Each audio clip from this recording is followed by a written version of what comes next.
नमस्कार साथियों, स्वागत है आपका आरएससीआईटी परीक्षाओं तथा सभी प्रतियोगी परीक्षाओं के लिए अति महत्वपूर्ण प्रश्नों की इस प्रश्नोत्तरी में। और यदि आप आरएससीआईटी से रिलेटेड किसी भी प्रकार की सबसे पहले जानकारी चाहते हो तो हमारे यूट्यूब चैनल को सब्सक्राइब करें। तो चलिए शुरू करते हैं। सबसे पहले क्वेश्चन नंबर 1। अपना क्वेश्चन नंबर 1 है, सबसे तेज कंप्यूटर कौन सा है? देखिए, सबसे तेज कंप्यूटर है अपना सुपर कंप्यूटर। अब ये सबसे तेज कैसे है? तो सबसे पहले अगर अपन बात करें तो भारत का पहला सुपर कंप्यूटर कौन सा था? वो था परम 8000। अब देखिए, सुपर कंप्यूटर जो है वो क्या यूज में लिया जाता है। सबसे पहले अगर अपन बात करें तो इसमें सबसे ज्यादा स्टोरेज कैपेसिटी होती है, परफॉर्मेंस अधिक होता है, डाटा प्रोसेसिंग सबसे ज्यादा होता है। इसलिए इसको आमतौर पर किसी रिसर्च के लिए या फिर वैज्ञानिक उपयोग के लिए किया जाता है। जैसे अपने को मौसम की जानकारी लेना हो, भूकंप की जानकारी लेना हो, या फिर संचार में कैसे, जैसे उपकरणों या मशीनों को व्यक्ति के साथ कम्युनिकेशन करने की जो व्यवस्था है उसको बनाए रखने के लिए, और जो न्यूक्लियर बम है उनको चलाने के लिए, वेपन्स का निरीक्षण करने के लिए आदि के लिए इसका सुपर कंप्यूटर का यूज में लिया जाता है। अब देखिए, जो अपना सुपर कंप्यूटर है वो दिखता कैसा है? तो ये है अपना सुपर कंप्यूटर। अपना जो सुपर कंप्यूटर है कुछ इस प्रकार से दिखाई देता है। एक बड़ा सा अपना रूम होता है, उसके अंदर कुछ इस प्रकार से बॉक्सेस पड़े होते हैं। ये एक सुपर कंप्यूटर है। अगर अपन बात करें तो मेन फ्रेम कंप्यूटर क्या है और ये क्या काम में आता है? इसकी भी कार्य क्षमता बहुत अधिक है, इसकी जो प्रोसेसिंग है वो भी अधिक है और परफॉर्मेंस भी बहुत अधिक है, लेकिन सुपर कंप्यूटर की तुलना में थोड़ी कम है। अब देखिए, किस प्रकार के होते हैं अपने जो मेन फ्रेम कंप्यूटर। तो ये अपने मेन फ्रेम कंप्यूटर कुछ इस प्रकार से अपने मेन फ्रेम कंप्यूटर दिखाई देते हैं। अब देखिए, ये काम में क्या लिए जाते हैं। ये जैसे बड़ी बड़ी बैंक्स हैं या फिर संस्थाएं हैं या फिर इंश्योरेंस कंपनीज हैं, वो जो ग्राहक हैं उन ग्राहकों के जो डाटा हैं उनको रखने के लिए इनका यूज में लेते हैं। ये कंप्यूटर्स भी थोड़े से बड़े होते हैं, इनको जो कूलिंग एरिया है उनमें रखा जाता है। इसी प्रकार अगर अपन बात करें तो मिनी कंप्यूटर की बात करें तो ये किस प्रकार के कंप्यूटर होते हैं, ये क्या काम में लिए जाते हैं? तो इनका उपयोग आमतौर पर जो व्यवसाय है, बिजनेस कर रहे हैं, जो छोटे व्यवसाय हैं वो काम में लेते हैं। हालांकि सुपर कंप्यूटर और मेन फ्रेम कंप्यूटर के समान शक्तिशाली नहीं होते हैं, लेकिन फिर भी इनको शक्तिशाली मशीनों की कैटेगरी में रखा जाता है। अब इसका यूज किस प्रकार किया जाता है? जैसे बड़ी या मिडिल रेंज की कंपनीज हैं वो इसका यूज में लेती हैं, प्रोडक्शन हाउस हैं वो इनको काम में लेते हैं। ये सिंगल और मल्टी यूजर दोनों ही प्रकार से यूज में लिया जाता है। लेकिन जो मेन फ्रेम और सुपर है ये एक सिंगल यूजर काम में नहीं ले सकता है, ये एक से अधिक व्यक्ति, 10-15 जो व्यक्ति हैं, यूजर्स हैं, वो एक साथ चलाते हैं। लेकिन मिनी कंप्यूटर एक या एक से अधिक दोनों ही ऑपरेट कर सकते हैं। अब इसके बाद अगर अपन बात करें तो माइक्रो कंप्यूटर किस प्रकार के होते हैं? जो अपन आम यूज में लेते हैं। आम यूज में कैसे? जैसे हम जो सिस्टम अपन यूज में ले रहे हैं, जो कंप्यूटर यूज में लेते हैं, वो होता है माइक्रो कंप्यूटर। जैसे डेस्कटॉप है, लैपटॉप है, टैबलेट है, स्मार्टफोन, ये सारे के सारे मेन फ्रेम कंप्यूटर में आते हैं। ठीक है, तो अपना इसका सही आंसर क्या है? Super computer. तो अपना सबसे बड़ा कंप्यूटर कौन सा है? सुपर कंप्यूटर एक नंबर पे आता है। चाहे वो स्टोरेज में आ जाए, प्रोसेसिंग में आ जाए, किसी भी कार्य में आ जाए, सबसे बड़ा अपना है सुपर कंप्यूटर। उसके बाद आता है मेन फ्रेम कंप्यूटर, और उसके बाद आता है मिनी कंप्यूटर, और उसके बाद आता है 4 नंबर माइक्रो कंप्यूटर, जो अपन आम यूज में लेते हैं, घरों में यूज में लेते हैं। ठीक है, आगे बढ़ते हैं। अगला क्वेश्चन अपना पोर्ट्रेट एंड लैंडस्केप है। ये जो पोर्ट्रेट और लैंडस्केप है ये क्या है? तो इससे पहले अपन ये जान लेते हैं कि ये पोर्ट्रेट एंड लैंडस्केप होते क्या है। जैसे अपना ये एक स्लाइड है, ये स्लाइड मान लो, चाहे अपना माइक्रोसॉफ्ट वर्ड का पेज मान लो। तो जैसे ये स्लाइड है, इस स्लाइड को ये 2 प्रकार की होती है। एक तो अपन इस प्रकार की होती है और एक इस प्रकार की होती है।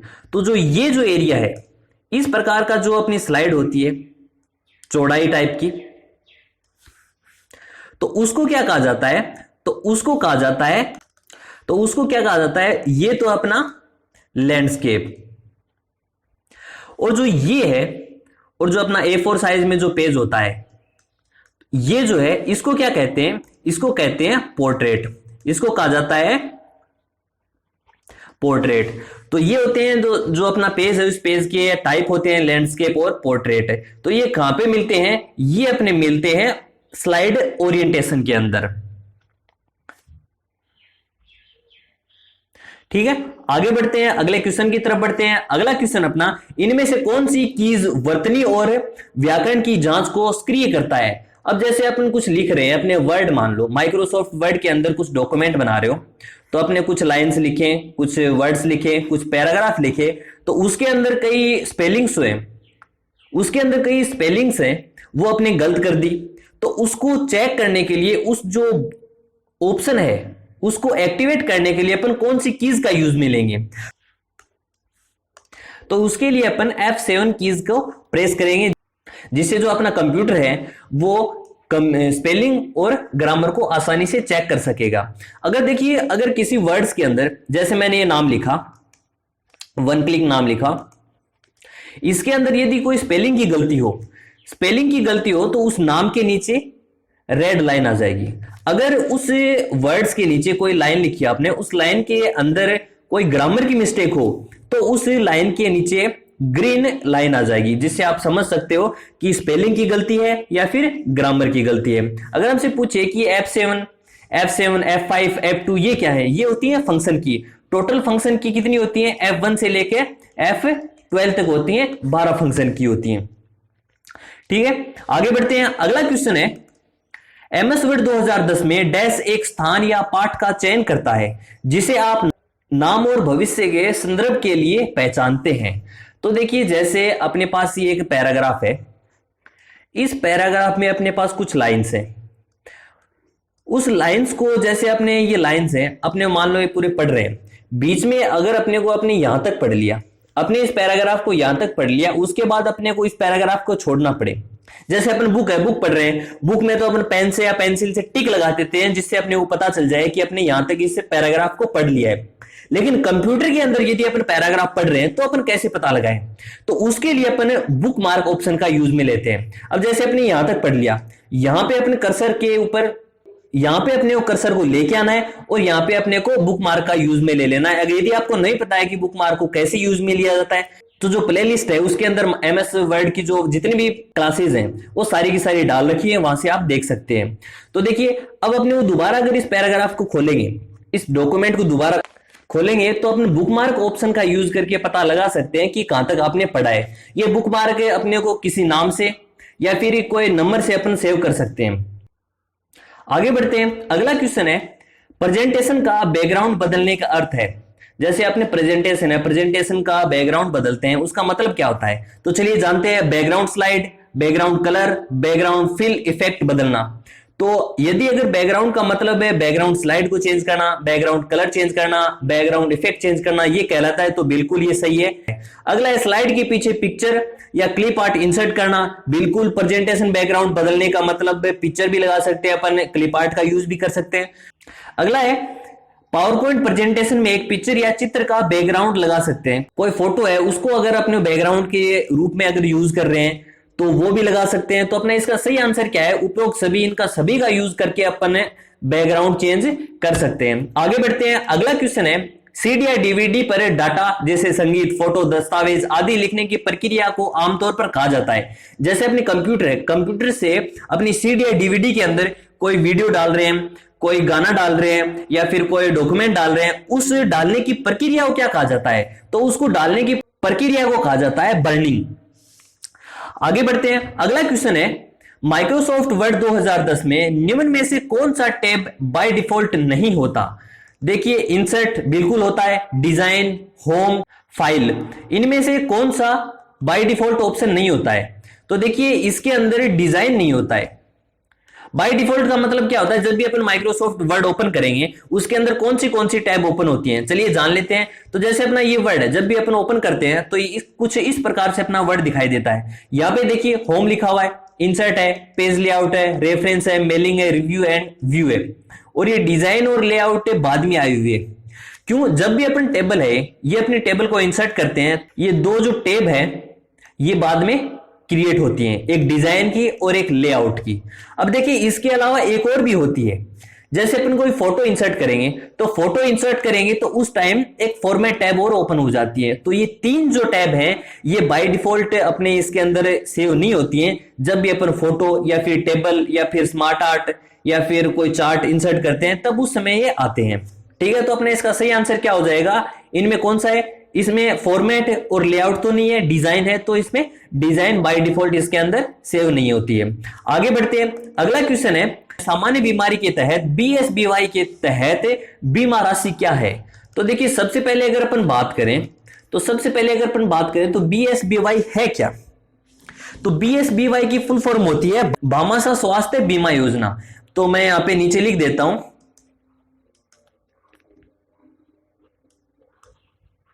भामाशाह स्वास्थ्य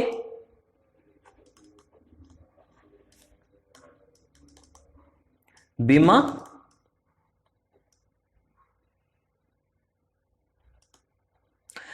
योजना। अब देखिए इस बीमा योजना में क्या कार्य होता है, ये लागू कब हुई थी, 13 दिसंबर 2015 को, 13 दिसंबर 2015 को ये लागू की गई थी। अब देखिए इसके अंतर्गत कार्य क्या होता है, इस योजना के अंतर्गत परिवारों को कैशलेस सेवाएं उपलब्ध कराई जाती है, जिसमें सरकारी अस्पतालों में तो होती है लेकिन कुछ चुनिंदा जो निजी अस्पताल हैं, हॉस्पिटल्स हैं, उनके अंदर भी इस योजना का लाभ ले सकते हैं। अब देखिए किस प्रकार ले सकते हैं, जैसे बीएसबीवाई के लिए अगर आप पात्र हैं तो सामान्य बीमारी होती है, उस सामान्य बीमारी में आप 30,000 तक का जो खर्चा होता है वो गवर्नमेंट आपको देती है।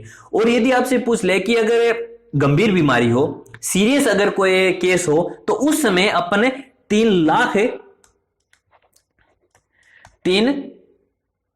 लाख तक का जो बीमा है वो गवर्नमेंट अपने को दे रही है। अब देखिए इस बीमा योजना के तहत किस प्रकार के मरीज अपने लाभ ले सकते हैं। देखिए 2 टाइप के होते हैं इस बीमा योजना के अंतर्गत, एक आईपीडी और एक ओपीडी। अब देखिए आईपीडी और ओपीडी होता क्या है, तो जो आईपीडी है अपना, इस टाइप के अपने मरीज इसका हिस्सा बन सकते हैं, इसका लाभ ले सकते हैं। आईपीडी का मतलब जो मरीज बीमार हो गए हैं तो वो उस हॉस्पिटल में पहले एडमिट होंगे, यदि एडमिट नहीं होते हैं तो इस योजना का अपने को लाभ नहीं मिलेगा, तो उसके लिए अपने को इस हॉस्पिटल में एडमिट होना पड़ेगा, उसे कहते हैं आईपीडी। आईपीडी की फुल फॉर्म होती है इंडोर पेशेंट डिपार्टमेंट।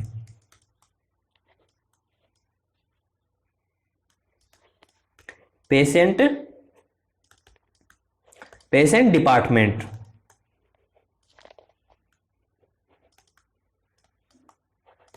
एक होता है ओपीडी। ओपीडी की फुल फॉर्म क्या होती है, यहां पे मैं नीचे लिख देता हूं, ओपीडी की फुल फॉर्म क्या होती है, आउटडोर पेशेंट डिपार्टमेंट।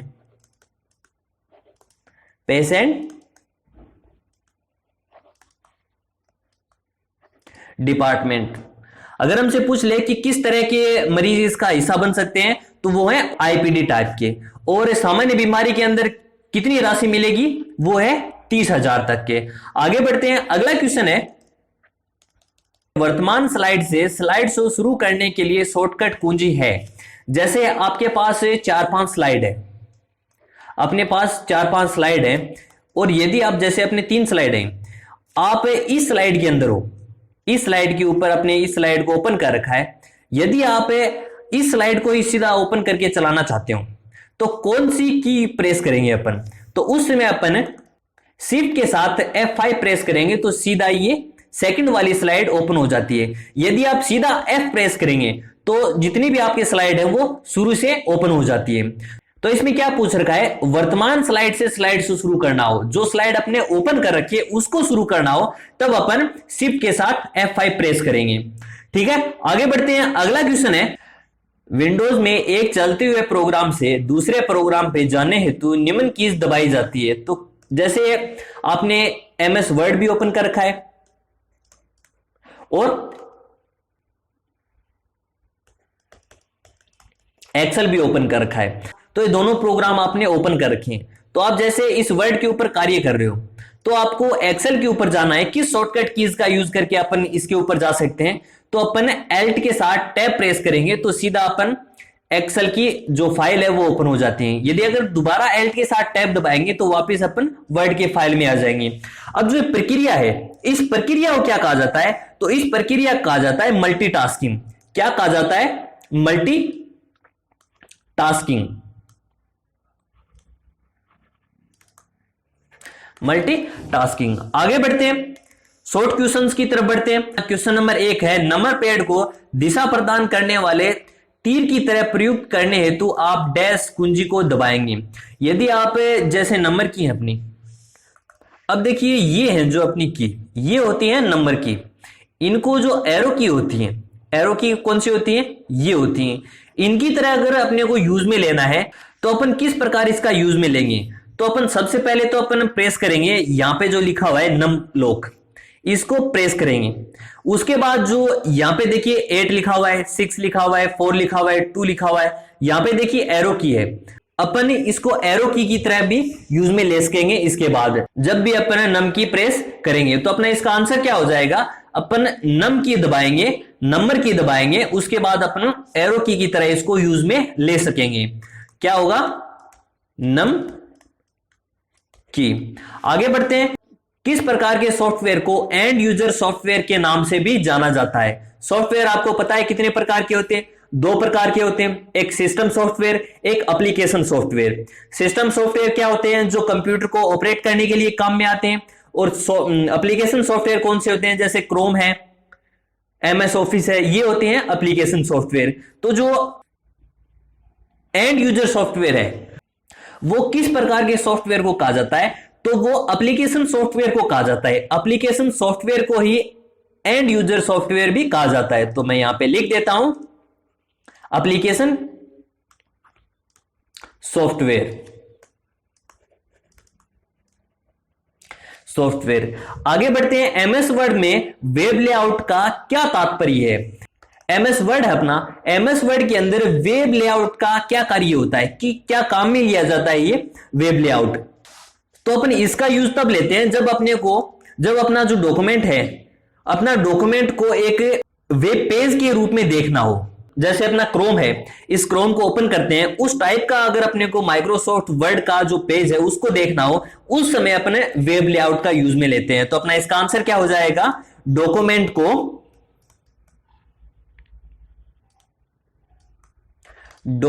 को वेब पेज की तरह देखने के लिए, वेब पेज की तरह देखने के लिए रूप में देखना ही वेब लेआउट का तात्पर्य है। आगे बढ़ते हैं, अगला क्वेश्चन है, एमएस एक्सेल 2010 में किसी कॉलम की डिफॉल्ट चौड़ाई कितनी होती है? जो अपना एक्सेल में कॉलम होता है, उस कॉलम की चौड़ाई कितनी होती है? जब भी अपन एक्सेल को ओपन करते हैं तो उस समय उस कॉलम की चौड़ाई होती है, वो होती है 8.43 पॉइंट। अब जो एक्सेल में जो कॉलम की जो चौड़ाई है उसको पॉइंट में नापी जाती है। यदि आपसे पूछ ले कि जो गुणवत्ता है, अपने जो प्रिंटर है, प्रिंटर की जो गुणवत्ता है वो किस में नापी जाती है? तो वो नापी जाती है डॉट पर इंच में। आगे बढ़ते हैं, स्लाइड शो व्यू में पिछली स्लाइड पे जाने के लिए कौन सा बटन दबाया जाता है? तो अपना वो दबाया जाता है page up button, page up button. अब देखिए जो अपना कीबोर्ड है उसके अंदर पेज अप बटन कहां पे मिलेगा? ये अपन वापस अपना कीबोर्ड ओपन कर लेते हैं। यहां पे देखिए एक 9 है, 9 लिखा हुआ है, यहां पे ऊपर लिखा हुआ है पेज अप और 3 पे लिखा हुआ है पेज डाउन। अगर अपने को नीचे वाली स्लाइड पे जाना हो तो पेज डाउन का यूज करेंगे, ऊपर वाली के ऊपर जाना हो तो पेज अप का यूज करेंगे। इसके अलावा इन कीज का भी अपन यूज कर सकते हैं। ऊपर वाली स्लाइड के ऊपर जाना हो तो अप कीज, अप एरो का, और नीचे वाली पे जाना हो तो डाउन एरो का। आगे बढ़ते हैं, पिछली क्लास के रिवीजन की बात करें तो राजधारा किस तरह की सेवा है? तो राजधारा है जीआईएस टाइप की, ज्योग्राफिकल इंफॉर्मेशन सिस्टम। आगे बढ़ते हैं, अगला क्वेश्चन है, BRSY भामाशाह रोजगार सृजन योजना में किस तरह के बैंक हिस्सा ले सकते हैं? तो वो ले सकते हैं सभी प्रकार के। आगे बढ़ते हैं, यदि आपने गलती से कोई स्लाइड डिलीट कर दी है तो उसे बहाल करने के लिए क्या करेंगे आप? तो उसे बहाल करने के लिए Ctrl Z भी दबा सकते हैं अपन, और अंडू बटन का भी यूज में ले सकते हैं। आगे बढ़ते हैं, ईपीडीएस प्रणाली के संदर्भ में बीपीएल का पूरा नाम क्या है? तो बीपीएल का पूरा नाम है बिलो पॉवर्टी लाइन। आगे बढ़ते हैं, अगला क्वेश्चन है राजस्थान सरकार द्वारा शुरू की गई ई बाजार का यूआरएल क्या है? तो ई बाजार का यूआरएल है ebazaar.rajasthan.gov.in। आगे बढ़ते हैं, अगला क्वेश्चन है कंप्यूटर साक्षरता दिवस कब बनाया जाता है? तो कंप्यूटर साक्षरता दिवस 2 दिसंबर को बनाया जाता है। आगे बढ़ते हैं, निम्न में से कौन एक कंप्यूटर के प्रोसेसर का प्रकार नहीं है? तो कौन सा नहीं है? एंड्रॉइड नहीं है, ये है अपने मोबाइल का। आगे बढ़ते हैं, अगला क्वेश्चन है कंप्यूटर का सबसे मूलभूत प्रोग्राम कौन सा है? तो कंप्यूटर का सबसे मूलभूत प्रोग्राम है अपना ऑपरेटिंग सिस्टम। आगे बढ़ते हैं, ओटीपी का पूरा नाम, ओटीपी का पूरा नाम है वन टाइम पासवर्ड। आगे बढ़ते हैं, अगला क्वेश्चन है टेबल बनाते समय एमएस वर्ड के अंदर माउस पॉइंटर डैश के जैसा दिखाई देता है। जब भी अपन टेबल बनाते हैं तो उस समय अपना जो माउस पॉइंटर है किस तरह दिखाई देता है? वो दिखाई देता है पेंसिल के टाइप का। रिवीजन में शॉर्ट क्वेश्चंस की बात करें, फ्लॉपी डिस्क, सीडी, डीवीडी एवं पेन ड्राइव किस प्रकार की स्टोरेज डिवाइस हैं? तो वो है रिमूवेबल डिवाइसेस।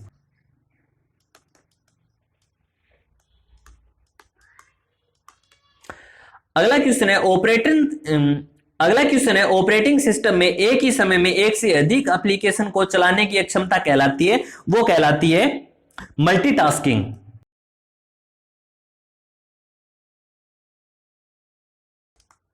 मल्टीटास्किंग। अगला क्वेश्चन है सिंगल लेवल की तुलना में किस ऑपरेशन के द्वारा आइटम्स को विभिन्न लेवल में दिखा सकते हैं? तो वो दिखा सकते हैं अपन मल्टी लेवल लिस्ट में, मल्टीलेवल लिस्ट में,